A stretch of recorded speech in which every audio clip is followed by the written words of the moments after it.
Primary agricultural credit societies के बारे में। प्राइमरी एग्रीकल्चरल क्रेडिट सोसाइटीज़ ये विलेज लेवल इंस्टीट्यूशंस हैं। इससे पिछले वाले सेशन में हमने बात की थी ऐसी कोऑपरेटिव्स के बारे में जो कि क्रेडिट देती हैं, और ये प्राइमरीली 3 होती हैं। स्टेट लेवल पे फंक्शन करते हैं state cooperative banks, district level पे फंक्शन करते हैं डिस्ट्रिक्ट कोऑपरेटिव बैंक्स, और विलेज लेवल पे फोकस करती हैं, फंक्शन करती हैं प्राइमरी एग्रीकल्चरल क्रेडिट सोसाइटीज़। तो ये जो PACS हैं ये विलेज लेवल इंस्टीट्यूशंस हैं, ये ग्रास रूट लेवल की विंग्स हैं, और ये primary agricultural credit societies deal करती हैं रूरल बोरोवर से। जो गांव में रहने वाला बोरोवर है उसकी नीड्स को ध्यान में रखते हुए काम करती हैं प्राइमरी एग्रीकल्चरल क्रेडिट सोसाइटीज़। जैसे उनकी एग्रीकल्चरल नीड्स क्या हैं, जैसे उनको लोन की ज़रूरत है तो उनको लोन वगैरह प्रोवाइड करना, लोन दे दिया है तो उसका रीपेमेंट इंश्योर करना, और इन रूरल बोरोवर्स को अगर कोई अदर मार्केटिंग फंक्शन वगैरह चाहिए, अपने प्रोडक्ट को थोड़ा प्रमोट करने के लिए कोई एडवाइस चाहिए, तो वो सारी चीज़ें प्रोवाइड करती हैं प्राइमरी एग्रीकल्चरल क्रेडिट सोसाइटीज़। तो विलेज लेवल पे क्रेडिट सिस्टम को स्ट्रेंथन करने के लिए, रूरल बोरोवर को और थोड़ा मजबूत करने के लिए PACS का बड़ा इंपॉर्टेंट रोल है। PACS के फंक्शंस के बारे में अगर बात करें तो एक तो ये कल्चर क्रिएट करती हैं फार्मर्स के बीच में कि वो अपने पैसे को सेव करें, वो अपने पैसे को सेव करें और थोड़ा ढंग से यूटिलाइज करें। दूसरा, वो जो सेविंग्स हैं उनको डिपॉजिट्स के तौर पे एक्सेप्ट करती हैं, बिकॉज जब सेविंग्स का पैसा डिपॉजिट के तौर पे आएगा PACS के पास में तो उसी पैसे को ये घुमाएंगी और घुमाने के साथ इंश्योर करेंगी कि वो जो रूरल एरिया है, वो जो पर्टिकुलर एरिया है उसमें और ज़्यादा डेवलपमेंट हो। एग्रीकल्चर के लिए लोन्स प्रोवाइड करती हैं। इनका प्राइमरी काम है रूरल बोरोवर की नीड्स को फुलफिल करना, उसको अगर क्रेडिट की रिक्वायरमेंट है तो उसको क्रेडिट प्रोवाइड करना, तो एग्रीकल्चरल लोन्स प्रोवाइड करती हैं। और फिर फाइनली लोन अगर प्रोवाइड कर दिया है तो रीपेमेंट को भी इंश्योर करने का काम किसका है? PACS का है। और बैंक्स के कंपैरिजन में ये जो प्राइमरी एग्रीकल्चरल क्रेडिट सोसाइटीज़ होती हैं ये ज़्यादा बेटर कनेक्टेड होती हैं गाँव के लोगों से, तो इनकी बात लोग अपनों के तौर पर सुन भी लेते हैं, रीपेमेंट्स भी कर देते हैं, इनकी एडवाइस भी ले लेते हैं। बैंक है शहर में, बैंक का कर्मचारी गांव के इंसान को जानता ही नहीं है, उससे कोई लिंक ही नहीं है, लिंक नहीं है तो गांव वाला उसकी बातचीत क्यों सुनेगा? तो प्राइमरी एग्रीकल्चरल क्रेडिट सोसाइटीज़ का बड़ा इंपॉर्टेंट रोल है और बड़ा इंपॉर्टेंट लिंक है उनका गाँव के लोगों से, और इसीलिए रूरल इकोनॉमी को स्ट्रेंथन करने में PACS का बड़ा इंपॉर्टेंट रोल है। They act as a link between rural borrowers and higher agencies like district cooperative banks, like state cooperative banks। अब स्टेट कोऑपरेटिव बैंक है, उसके कर्मचारी का कोई लेना देना ही नहीं है रूरल बोरोवर से, तो उसको जोड़ेगा कौन, उसको लिंक कौन करेगा? उसको लिंक करती हैं प्राइमरी एग्रीकल्चरल क्रेडिट सोसाइटीज। अच्छा, ये जो PACS होती हैं इनका ऑर्गेनाइजेशनल स्ट्रक्चर क्या होता है? एक होती है इसमें जनरल बॉडी। क्या होती है? General body. और ये जो जनरल बॉडी होती है ये देखती है PACS के मैनेजमेंट को। जनरल बॉडी का काम क्या है? मैनेजमेंट के कामकाज को देखना। दूसरी होती है मैनेजमेंट कमेटी। ये जो मैनेजमेंट कमेटी होती है ये इलेक्टेड जनरल बॉडी होती है जो कि सोसाइटी के रूल्स एंड रेगुलेशंस को फॉलो करते हुए कामकाज करती है। मैनेजमेंट के जो भी अफेयर्स हैं उनको देखने का काम है जनरल बॉडी का। फिर एक मैनेजमेंट कमेटी है जो कि इलेक्टेड जनरल बॉडी है और जो एक्चुअली में देखती है कि सोसाइटी को उसके रूल्स एंड रेगुलेशंस के हिसाब से चलाया जा रहा है। इसके अलावा चेयरमैन होते हैं, वाइस चेयरमैन होते हैं, सेक्रेटरी होते हैं, और फिर अदर ऑफिस स्टाफ होता है जो कि डे टू डे बेसिस के कामकाज को देखता है। PACS का ऑर्गेनाइजेशन स्ट्रक्चर क्या है? एक होती है general body. General body management के कामकाज को देखती है कि मैनेजमेंट ठीक ठाक चल रहा है, नहीं चल रहा है। फिर दूसरी होती है मैनेजमेंट कमेटी। ये इलेक्टेड जनरल बॉडी होती है जो कि ये इंश्योर करती है कि सोसाइटी को उसके रूल्स एंड रेगुलेशंस के हिसाब से चलाया जा रहा है। फिर इसके अलावा चेयरमैन होते हैं, वाइस चेयरमैन होते हैं, सेक्रेटरी होते हैं और अदर ऑफिस स्टाफ होता है। PACS का सिग्निफिकेंस क्या है? अभी हमने बात की सिग्निफिकेंस के बारे में इस पूरे डिस्कशन के दौरान कि ये बिल्डिंग ब्लॉक हैं कोऑपरेटिव क्रेडिट सिस्टम का। गांव के लेवल पे इनका जो कनेक्शन है वो बैंक्स का नहीं है, वो स्टेट कोऑपरेटिव्स का नहीं है, वो डिस्ट्रिक्ट कोऑपरेटिव्स का नहीं है। तो ये बिल्डिंग ब्लॉक हैं गांव के लेवल पे, ग्रास रूट लेवल पे कोऑपरेटिव क्रेडिट सिस्टम का। और गांव के लेवल पे जो रूरल बोरोवर है उसका वेलफेयर, उसको मजबूती, उसका बेटरमेंट प्रोवाइड करने में PACS का बड़ा इंपॉर्टेंट रोल है। इनफैक्ट सिर्फ पैसा लेने देने तक का काम नहीं करते हैं, they play a very important role in making warehouses, in providing supply chain for the agro products in the rural markets. गांव में आपने कोई प्रोडक्ट बना तो लिया, लेकिन उसको मार्केट तक पहुंचाना, उसको प्रमोट करना, उसकी ब्रांडिंग करना, उसके लिए वेयर हाउसेज प्रोवाइड करना, इसमें गांव के लोगों को बहुत ज़्यादा जानकारी नहीं होती है और वहाँ पे काम आती है PACS। आज की डेट में टोटल 63,000 फंक्शनल PACS ऐसी हैं जो कि नाबार्ड से कनेक्टेड हैं on a single national software network.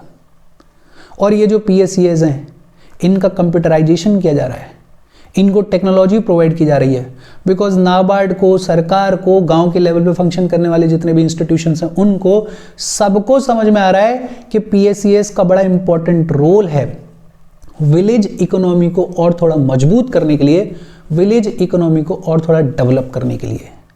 तो ध्यान रखना, प्राइमरी एग्रीकल्चरल क्रेडिट सोसाइटीज अपने आप में बेहद इंपॉर्टेंट रोल प्ले करती हैं विलेज लेवल पे, ग्रास रूट लेवल पे कोऑपरेटिव क्रेडिट सिस्टम को स्ट्रेंथन करने के लिए, रूरल बोरोवर को और थोड़ा मजबूत करने के लिए, एग्रीकल्चर नीड्स को फुलफिल करने के लिए, लोन्स पैसे का लेन देन करने के लिए और फिर उस लेन देन का रीपेमेंट इंश्योर करने के लिए भी। और साथ ही साथ सिर्फ पैसे तक ही बात लिमिटेड नहीं है, अगर इन रूरल बोरोवर्स को और कोई एडवाइस चाहिए, कोई मार्केटिंग फंक्शन चाहिए, कोई प्रमोशन फंक्शन चाहिए, कोई ब्रांडिंग लोगो चाहिए, वो सारी चीज़ों में भी PACS जो हैं वो मदद करती हैं।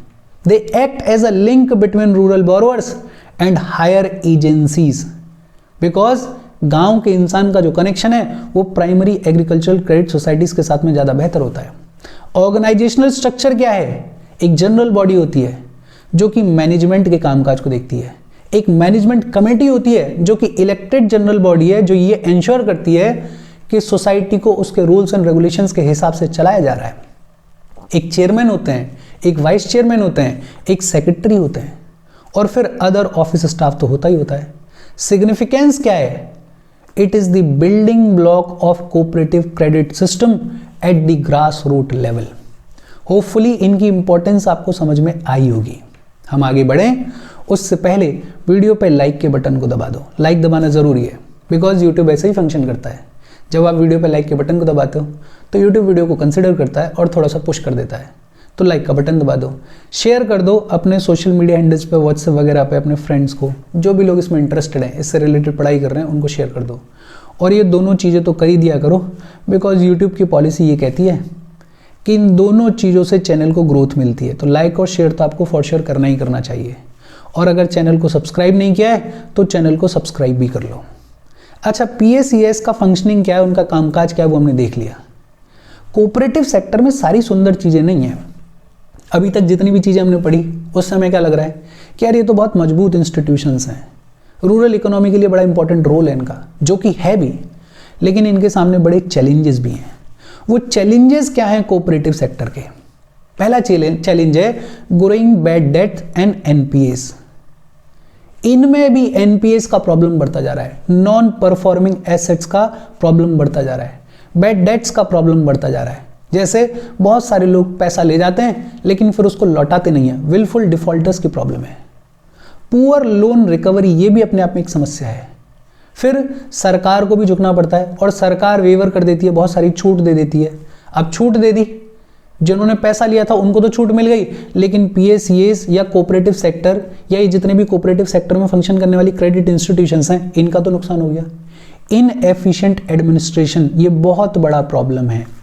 इस एडमिनिस्ट्रेशन के ऊपर, इस कामकाज को और बेहतर करने के ऊपर हमें बहुत सारा काम करने की ज़रूरत है। अगर किसी ने कभी कोऑपरेटिव सेक्टर को जाके देखा होगा तो inefficient administration is one of the biggest problems according to me, कि एडमिनिस्ट्रेशन बेहतर तरीके का नहीं है, लोग उतने क्वालिफाइड नहीं हैं कि वो विलेज लेवल पे जाके चीज़ों से डील कर सकें। हालांकि कोऑपरेटिव सेक्टर सिर्फ विलेज लेवल पे नहीं होता है, लेकिन स्पेशली विलेज लेवल पे जाके लोगों से डील करने के लिए एक अलग स्किल चाहिए।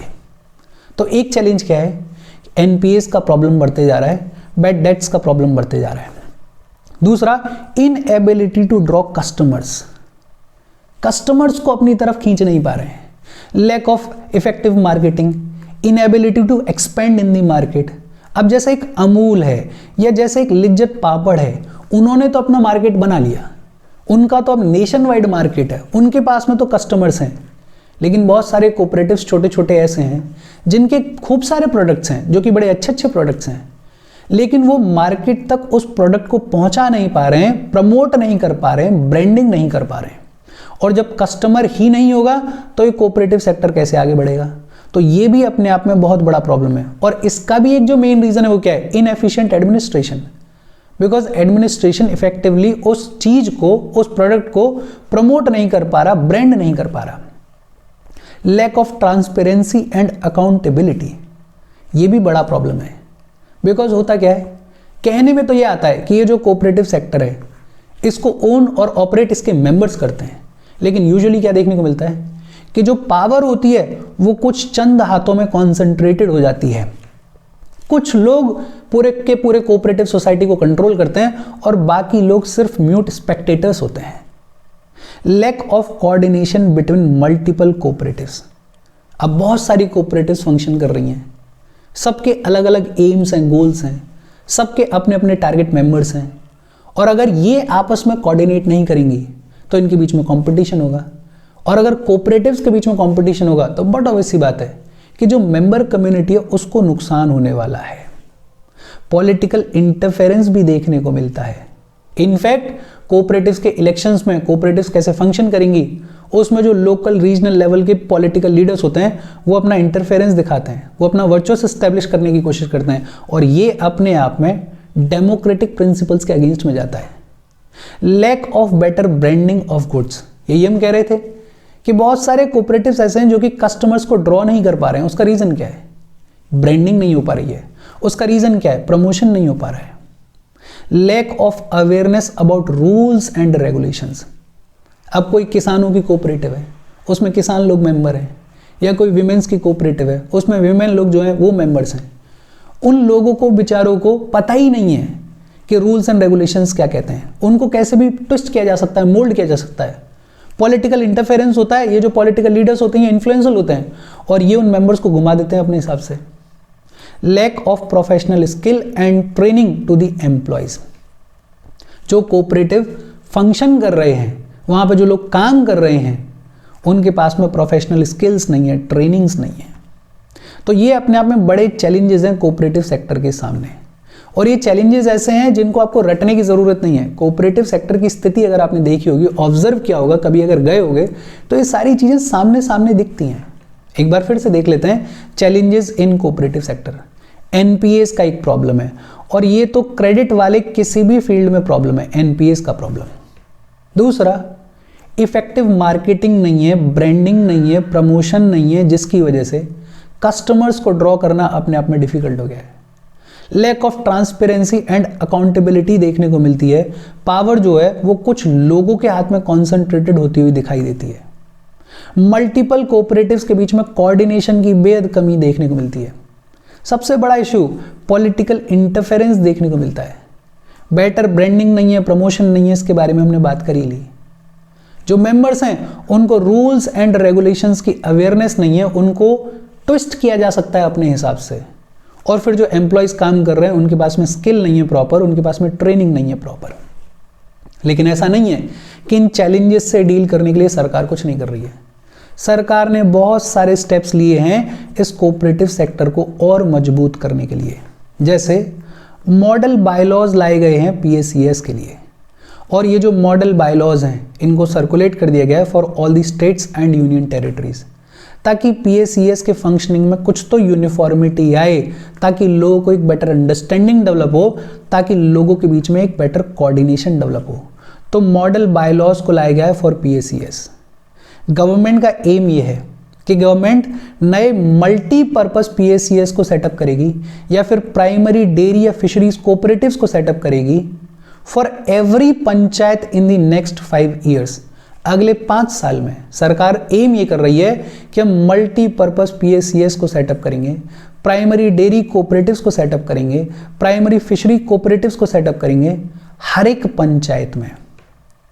वर्ल्ड का largest decentralised grain storage plan जो है वो भी कोऑपरेटिव सेक्टर के लिए सरकार लेकर आई है। सरकार का एम ये है कि हम लगभग 700 lakh tons of grains store करेंगे अगले 5 साल में, और इसके लिए सरकार ने लगभग 1.25 लाख करोड़ का इन्वेस्टमेंट किया है। क्या क्या इनिशिएटिव्स हैं? मॉडल बायलॉज लाए गए हैं फॉर दी PSEs, ताकि यूनिफॉर्मिटी आए, ताकि एक कोऑर्डिनेशन आए, ताकि एक बेटर अंडरस्टैंडिंग डेवलप हो लोगों के बीच में PSEs के रिगार्डिंग। दूसरा, गवर्नमेंट एम कर रही है कि अगले 5 साल में हर एक पंचायत में हम मल्टीपर्पज PSEs को स्टैब्लिश करेंगे, हम प्राइमरी डेयरी कोऑपरेटिव्स को स्टैब्लिश करेंगे, हम प्राइमरी फिशरीज कोऑपरेटिव्स को स्टैब्लिश करेंगे। तीसरा, वर्ल्ड का largest decentralised grain storage plan भी तैयार किया जा रहा है फॉर द कोऑपरेटिव सेक्टर, जिसमें एम ये है कि हम लगभग 700 लाख टन्स ऑफ ग्रेन्स को स्टोर करेंगे इन द नेक्स्ट 5 ईयर्स, जिसके लिए इन्वेस्टमेंट कितना लगेगा, कितना दिया गया है, 1.25 लाख करोड़। कंप्यूटराइजेशन के ऊपर फोकस किया जा रहा है। ये जो PSEs हैं जो कि फंक्शनल हैं, उनके कंप्यूटराइजेशन के ऊपर फोकस किया जा रहा है। इसके लिए बजट दिया गया है 2516 करोड़ का, और कंप्यूटराइजेशन के थ्रू इन PSEs को कनेक्ट किया जाएगा with NABARD through state and district cooperative banks, ताकि जो रूरल बोरोअर है और जो रूरल एरियाज में फंक्शन करने वाले PSEs हैं वो बेटर तरीके से कनेक्ट कर पाए with the NABARD, with the state cooperative banks, with the district cooperative banks, because data is the new oil. अगर आपके पास में डेटा होगा और उस डेटा को इंटीग्रेट करके अगर आप देख सकते हो तो आप चीज़ों को और बेहतर कर सकते हो। तो कंप्यूटराइजेशन के ऊपर फोकस किया जा रहा है। नया नेशनल कोऑपरेटिव डेटाबेस तैयार किया जा रहा है, और जैसा कि हम बात कर रहे थे कि data is the new oil, जब डेटा होगा हमारे पास में तो उस डेटा को यूज करके स्टेट की जो गवर्नमेंट है वो बेटर पॉलिसी तैयार कर सकती है। तो नया नेशनल कोऑपरेटिव डेटाबेस तैयार किया जा रहा है। PSEs को तैयार किया जा रहा है as common service centres.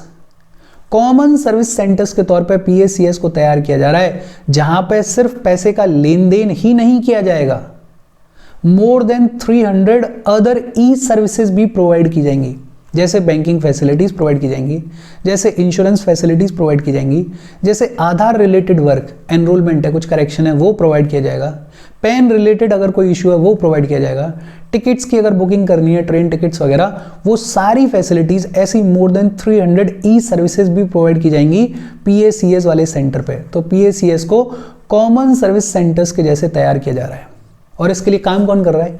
Ministry of cooperation काम कर रही है, मिनिस्ट्री ऑफ इलेक्ट्रॉनिक्स काम कर रही है, नाबार्ड काम कर रहा है, CSC ई गवर्नेंस लिमिटेड काम कर रहा है। गवर्नमेंट PSEs को प्रमोट कर रहा है कि PSEs जो हैं वो प्रधानमंत्री किसान समृद्धि केंद्र में फंक्शन करें, वहां पे भी ऑपरेट करें, वहां भी मदद करें, ताकि किसानों को जो फर्टिलाइजर्स दिए जा रहे हैं उसमें चीज़ों को चेक किया जा सके, करप्शन ना हो, ढंग से दिया जाए। प्रधानमंत्री भारतीय जन औषधि केंद्र, जितनी भी हमारी मेडिसिन हैं, जेनरिक मेडिसिन हैं, उनके लिए प्रधानमंत्री भारतीय जन औषधि केंद्र हैं। तो इन प्रधानमंत्री भारतीय जन औषधि केंद्र और प्रधानमंत्री किसान समृद्धि केंद्र में भी सरकार ये एम कर रही है कि PSEs को इन्वॉल्व किया जाए, बिकॉज ये जो PSEs हैं इनको बेटर अंडरस्टैंडिंग होती है गाँव की, इनको बेटर जानकारी होती है गाँव के लोगों की, इनका बेटर कनेक्शन होता है गाँव के लोगों से। लगभग 1100 नए फार्मर प्रोड्यूसर ऑर्गेनाइजेशंस को सेटअप किया जाएगा, जहां पे at present farmer producer organisations नहीं है, वहां पे PSEs जो हैं वो फार्मर प्रोड्यूसर ऑर्गेनाइजेशंस को भी सेटअप करेंगे।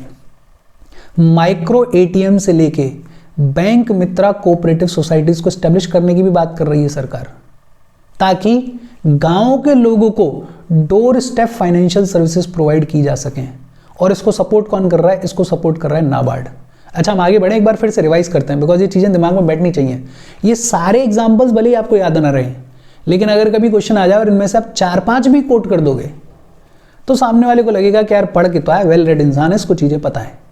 तो इसलिए मैं बार बार रिपीट करता हूँ, रिवाइज करता हूँ कि सारे तो मुझे भी पता है आपको याद नहीं रहेंगे, लेकिन कम से कम 5 रह जाएं, कम से कम 6 रह जाएं, और जो ज़्यादा रिसेंट है वो वाले और याद रह जाएं तो बहुत बेहतर हो जाता है। तो एक बार फिर से देख लेते हैं। मॉडल बायलॉज को तैयार किया गया फॉर द PSEs, ताकि एक यूनिफॉर्मिटी आए। गवर्नमेंट एम कर रही है कि अगले 5 साल में हर एक पंचायत में हम एक मल्टीपर्पज PACS को सेटअप करेंगे। वर्ल्ड का largest decentralised grain storage plan भी तैयार किया गया कोऑपरेटिव सेक्टर के लिए, जिसके तहत देखा जा रहा है कि हम लगभग 700 लाख टन ग्रेन को स्टोर करेंगे इन द नेक्स्ट 5 ईयर्स। फिर इसके अलावा ये बोला गया कि ये जो PACS हैं इनका कंप्यूटराइजेशन किया जाए, इनके कंप्यूटराइजेशन के ऊपर फोकस किया जा रहा है, जिसके लिए बजट दिया गया है 2516 करोड़ रुपए, और कंप्यूटराइजेशन के थ्रू इनको लिंक किया जाएगा with the NABARD. Very important, national cooperative database को भी तैयार किया जा रहा है।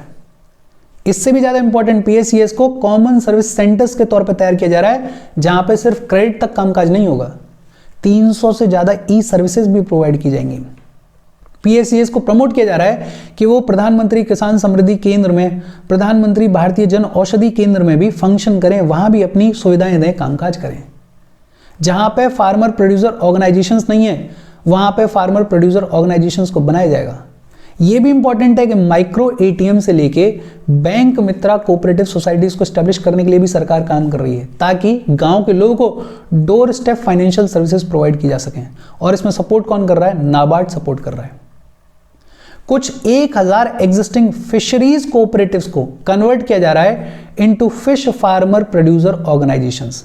फिश फार्मर प्रोड्यूसर ऑर्गेनाइजेशंस, इनको क्यों स्टैब्लिश किया जा रहा है? ताकि जो फिशरमैन हैं उनको मार्केट लिंकेज प्रोवाइड किया जा सके, उनको प्रोसेसिंग फैसिलिटीज प्रोवाइड की जा सकें। और ये कौन कर रहा है? डिपार्टमेंट ऑफ फिशरीज ये काम कर रहा है। National federation of urban cooperative banks and credit societies limited, इसको भी RBI ने अप्रूव कर दिया है अर्बन कोऑपरेटिव बैंक्स के लिए। इसका हेडक्वार्टर अभी शायद मुंबई में स्टैब्लिश किया गया है, इसको चेक कर लेना एक बार, मुंबई या न्यू दिल्ली, मैंने चेक नहीं किया है, बट अभी इसका हेडक्वार्टर सेटअप किया गया है। नाम क्या है? National federation of urban cooperative banks and credit societies limited. इसको अप्रूव कर दिया है RBI ने फॉर अर्बन कोऑपरेटिव बैंक्स के, अर्बन कोऑपरेटिव बैंक्स की जो फंक्शनिंग है उसमें थोड़ा सुधार लाया जाए। Revival of cooperative sugar mills, ये जो UP है, बिहार है, महाराष्ट्र है, यहाँ पे शुगर मिल्स के कोऑपरेटिव्स खूब लंबे चौड़े तौर पे फंक्शन करते हैं।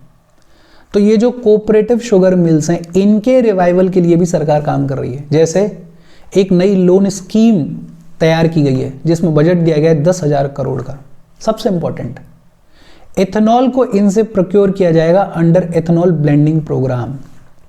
शुगर से जो मोलेस निकलता है उसके थ्रू ये लोग एथेनॉल बना सकते हैं, और ethanol is the modern fuel. तो जब इथेनॉल को प्रोक्योर करने की बारी आएगी तो प्रेफरेंस दी जाएगी इन शुगर मिल्स को। तो ये भी अपने आप में इंपॉर्टेंट है।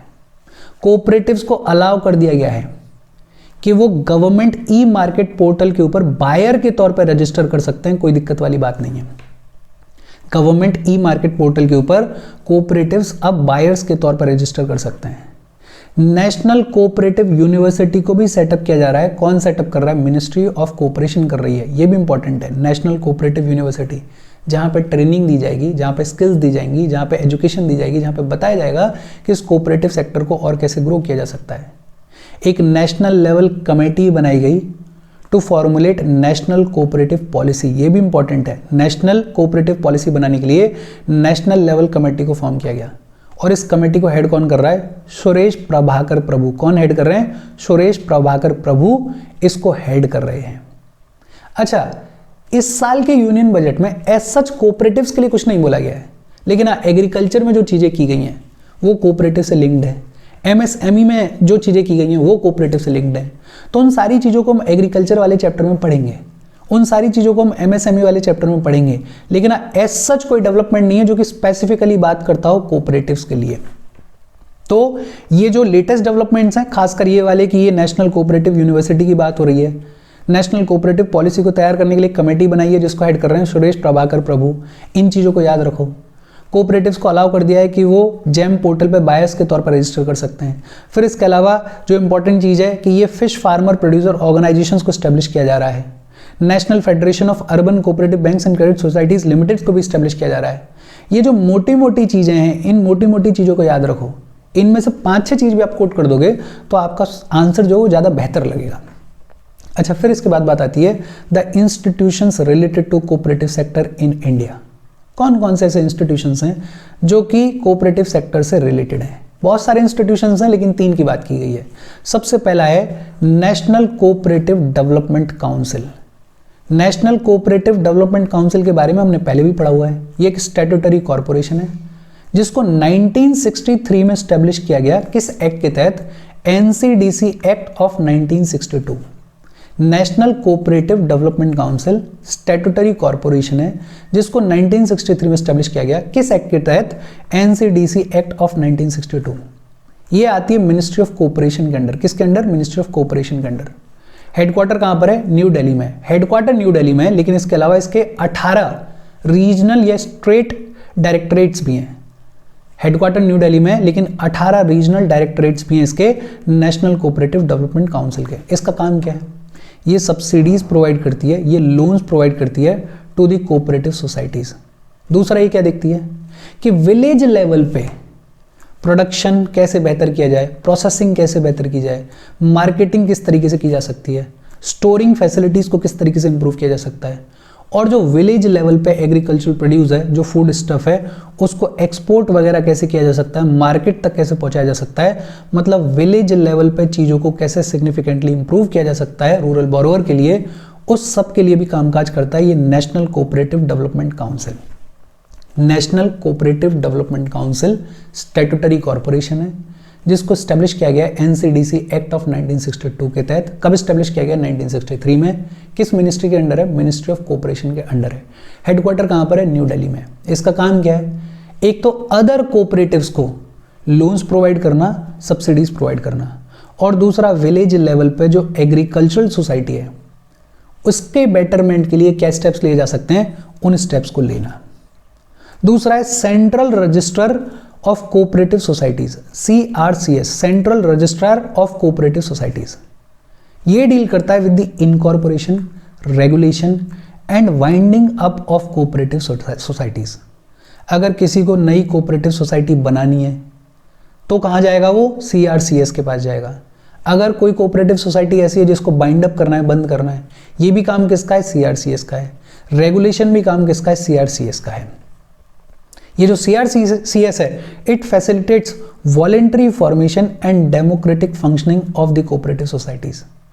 ये भी देखना, बिकॉज रेगुलेशन टर्म है ना, ये भी देखना कि कहीं कोई दबाव तो नहीं है, कहीं कोई डेमोक्रेटिक प्रिंसिपल्स के साथ में गलत तो नहीं किया जा रहा है, कहीं कोई पॉलिटिकल इंटरफेरेंस तो नहीं है। ये एंश्योर करना कि जितनी भी कोऑपरेटिव सोसाइटीज हैं वो वॉलेंटरी तौर पर फॉर्म की गई हैं, कोई जोर जबरदस्ती में फॉर्म नहीं की गई हैं और डेमोक्रेटिकली फंक्शन कर रही हैं। ये भी काम किसका है? CRCS का है। ये जो CRCS है ये काम करता है for the cooperatives as per the rules and regulations under multi state cooperative societies act of 2002। और ये जो CRCS है इसको अपॉइंट किया जाता है under article 243ZH sub clause F of the constitution and section 4 of the multi state cooperative societies act 2002। Article कौन सा है? Article 243ZHF। तो CRCS एक बार फिर से देख लेते हैं। Central registrar of cooperative societies. काम क्या है? कोऑपरेटिव सोसाइटीज को इनकॉर्पोरेट करना, रेगुलेट करना, और अगर बाइंड अप करने की जरूरत है तो बाइंड अप करना। निगरानी रखना कि जो कोऑपरेटिव सोसाइटीज हैं ये डेमोक्रेटिकली फंक्शन कर रही हैं और इनका फॉर्मेशन स्वेच्छा से हुआ है, वॉलेंटरली हुआ है। ये देखना कि जो कोऑपरेटिव सोसाइटीज हैं वो MSCS एक्ट ऑफ 2002 के तहत ही फंक्शन कर रही हैं, उसके रूल्स एंड रेगुलेशंस को, उसके प्रिंसिपल्स को फॉलो करते हुए ही फंक्शन कर रही हैं। CRCS को अपॉइंट किस आर्टिकल के तहत किया जाता है? आर्टिकल 243ZHF के अकॉर्डिंग और section 4 of MSSC act of 2002। फिर एक है इंटरनेशनल कोऑपरेटिव अलायंस। नाम से क्लियर है, international cooperative alliance. It is a global voice and forum for knowledge, expertise and coordinated action for and about the cooperatives. Cooperatives की global organisation है, cooperatives के लिए आवाज उठाने वाली ग्लोबल ऑर्गेनाइजेशन है इंटरनेशनल कोऑपरेटिव अलायंस। इसको स्टैब्लिश किया गया 1895 में। कब स्टैब्लिश किया गया? 1895 में। और ये one of the oldest non government organisation है। इसमें लगभग 305 से ज़्यादा ऑर्गेनाइजेशंस हैं जो कि लगभग 103 कंट्रीज से आती हैं। वेरी इंपॉर्टेंट चीज, international year of cooperatives. United nation की जनरल असेंबली ने यह कहा है कि 2025 is the international year of cooperatives. इसको लॉन्च किया गया था ICA global conference and general assembly में, जो कि हुई थी न्यू दिल्ली में 2024 में। प्रीवियसली अगर बात करें तो 2012 में सबसे पहली बार first international year of cooperatives declared किया गया था by the United Nation General Assembly. अब 2025 is the international year of cooperatives. तो ये साल, ये जो कोऑपरेटिव सेक्टर है वो अपने आप में इंपॉर्टेंट हो जाता है, इस पर ध्यान देना। यूजुअली इस चैप्टर पे बच्चे कम ध्यान देते हैं, पिछले कुछ टाइम से क्वेश्चंस आए भी नहीं हैं, लेकिन क्योंकि 2025 is the international year of cooperatives, तो मैं एक्सपेक्ट कर रहा हूँ कि एक आधा क्वेश्चन तो आएगा ही आएगा। तो इस चैप्टर को ढंग से पढ़ना, कोई डाउट हो कमेंट करके पूछ लेना। चैप्टर खत्म हो गया है। Thank you very much.